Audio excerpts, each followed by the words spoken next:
The King's Burden. Arthur Curry rules Atlantis, now a thriving superpower balancing between the ocean's ancient ways and surface diplomacy. Yet peace is fragile.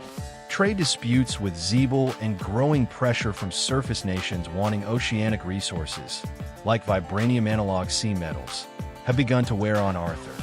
At home, Arthur and Mara prepare for the birth of their child. But Arthur is haunted by dreams of a dark sea, star crashing into the ocean depths. The Summit of the Seven. In an attempt to unify the ocean, Arthur hosts a summit with leaders of the Seven Kingdoms. Present are King Nereus, Zeeble, Orim, Reformed, representing Orca's Deep, Queen Corin, Necris, the Brine's Crust Lord, and emissaries from the Trench and deserters. Discussions grow heated as accusations of hoarding technology and withholding resources fly. The summit ends inconclusively, but the seeds of distrust are sown. Anomaly from the stars. A massive meteor crashes into the ocean's deepest trench. Atlantean seismographs go haywire. Mara and Vulko investigate and discover fragments of crystalline, alien alloy radiating dark, mutagenic energy. Marine life near the site begins to behave erratically, more aggressive, more intelligent. Vulko speculates this is not a meteor, but a containment capsule, and something inside is breaking free. Return of the Trench. Once thought tamed, the Trench begin attacking not just ships, but entire oceanic settlements. But this time, they move with eerie coordination, speaking in strange tongues and displaying hive mind behavior. Arthur's attempts to contact them fail. Mara's hydrokinesis is disrupted near them. Some new force is overriding the natural balance of the sea. Echoes of the deep cosmos. ORM, investigating deep lore in Necris, finds records of an ancient visitor. Nixster, a sentient star creature banished from Earth millennia ago. It tried to merge with Earth's oceans to birth a void ocean, a black water realm it could control. Atlantis of old sealed it in a containment meteor and cast it into the trench. The meteor crash means that prison is cracked. The rising darkness. Oceanic warriors from Necris and rogue Zeeble factions begin going rogue. They exhibit glowing black veins and unnatural strength. The meteorite's radiation is corrupting both minds and ecosystems. A brine outpost implodes from within. Queen Tyrene, long suspicious of Arthur's rule, accuses Atlantis of weaponizing the meteor to gain leverage. A father's dilemma. Mara gives birth to a son, Corin, amidst this chaos. Arthur is overwhelmed. He questions whether bringing a child into this broken world is wise. He begins training his son even as an infant, hoping to prepare him for a world at war. Mara believes they must teach him compassion, not just power. The first cracks in their philosophy appear. The rebellion of Zeeble, spurred by propaganda from a corrupted general named Kalos, secretly infected by the Void. Zeeble declares independence and attacks Atlantis outposts.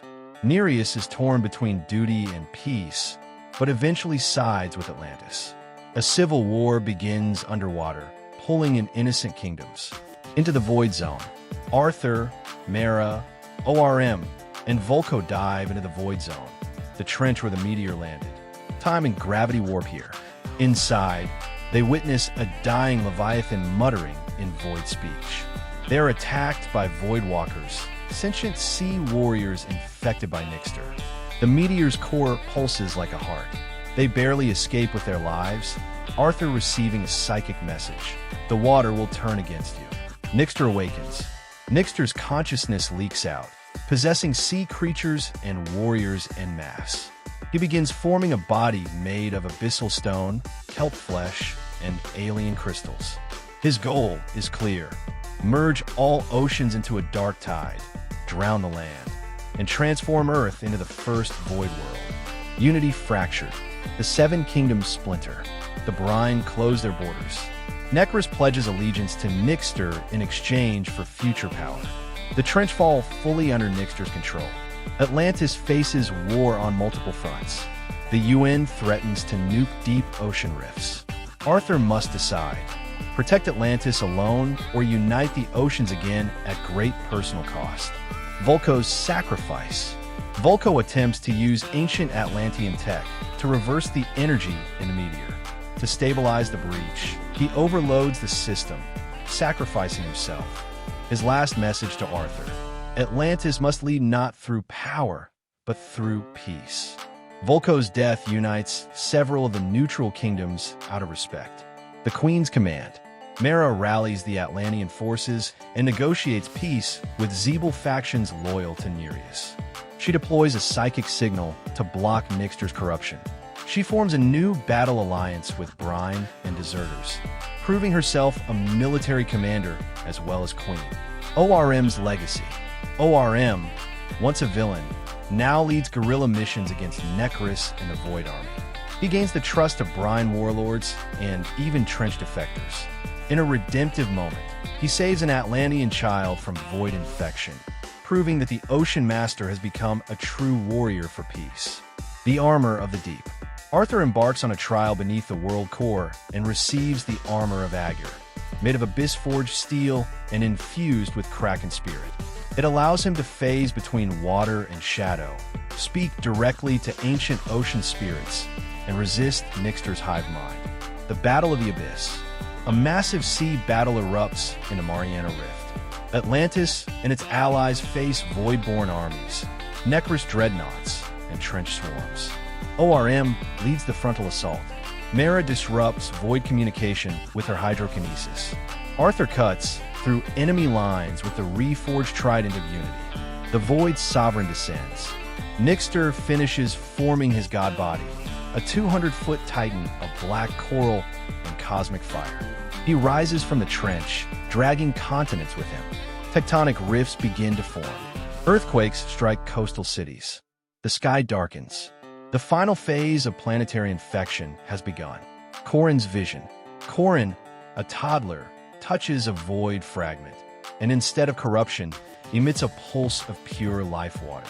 Mara and Arthur realize he is the child of balance foretold in Atlantean myth, a being born of land and sea. He becomes a conduit of Earth's ancient will. The Last Tide. Arthur, clad in the armor of Aegir, confronts Nixster at the ocean's core, with Mara and ORM beside him, and Corin channeling the power of the sea's soul. They sever Nixster's hive mind and trap his essence in a sea prison, one that can only be opened if the ocean ever turns on life itself. A new ocean dawn. With Nixster defeated, the Seven Kingdoms form the Council of the Deep, a new governing body with equal representation. ORM becomes a general, Mara becomes High Queen, and Arthur relinquishes the throne to live as a father and guardian. The film ends with young Corin speaking to a school of Leviathans, and they bow to him.